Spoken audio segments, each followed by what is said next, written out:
Sangago ကိုကွယ်တဲ့အိန္ဒိယနိုင်ငံကဘိုလက်ပါပါဖျားကြောင်းဒီဖျားကြောင်းကတော့ Sangago ကိုကွယ်တဲ့ဖျားကြောင်းဖြစ်ပြီးအိန္ဒိယနောက်မြောက်ပိုင်း Rajasthan ပြည်နယ်ပါလီမြို့မှာတည်ရှိတာဖြစ်ပါတယ်ဒီဖျားကြောင်းမှာဆေဝင်သားဖွဲ့အကောင်းတဲ့ဇလန်တစ်ပုတ်ရှိပြီးဩဇေရတန်လို့လူသိများတဲ့ Ombana ဆိုသူဟာပါလီမြို့ကနေချိုတာရီယာမြို့ကိုသူ့ရဲ့ကြီးစံဆိုင်ကနေခရီးသွားနေကြတာဖြစ်ပါတယ်ဆိုင်ငယ်မောင်းတွေတော့တတိလလို့ဖြစ်ပြီးအာဆီဒန်ဖြစ်ကနေရာမာရီတေဆုံးသွားခဲ့တာဖြစ်ပါတယ်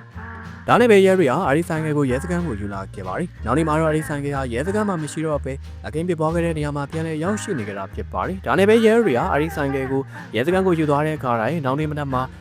အခင်းပြတဲ့နေရာကိုပြန်လည်ရောက်ရှိနေတာလည်းဖြစ်ပါတယ်အဲဒါကြောင့်ဒေသခံပြည်သူတွေဟာဒီဆိုင်ငယ်ဟာတာမန်ဆိုင်ငယ်မဟုတ်တာကြောင့်ကိုယ်ွယ်ယုံကြည်တဲ့ဆိုပြီးဒီဘုရားကျောင်းဖြစ်ပေါ်ခဲ့တာလည်းဖြစ်ပါတယ်ဒါရောက်ကြည့်ရှုကြတဲ့သူတွေဟာဒီဆိုင်ငယ်ကိုဦးညွှန်ကြရပြီးအဲဒီလိုမလုပ်ပါကဘဝမှာအန်ဒီရတွေကြားရောက်နိုင်တယ်ဆိုပြီးယုံကြည်နေကြတာလည်းဖြစ်ပါတယ်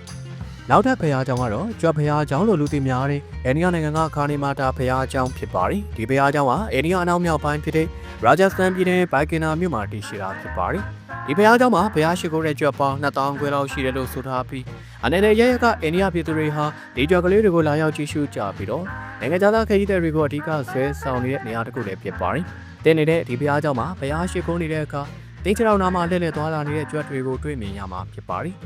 ယုံကြည်ကိုယ်ွယ်သူတွေကတော့ကြွက်တွေအစာစားနေတာကိုမြင်တွေ့ရခြင်းဟာကံကောင်းမှုတွေဖြစ်စေတယ်ဆိုပြီးယုံကြည်ကြပြီးကြွက်တွေတေဆုံးသွားရင်လည်းတေဆုံးသွားတဲ့ကြွက်တွေအတွက်ငွေရောင်ရုပ်တုလေးတွေကိုအမှတ်တရအနေနဲ့ပြုလုပ်ထားကြတာလေးဖြစ်ပါတယ်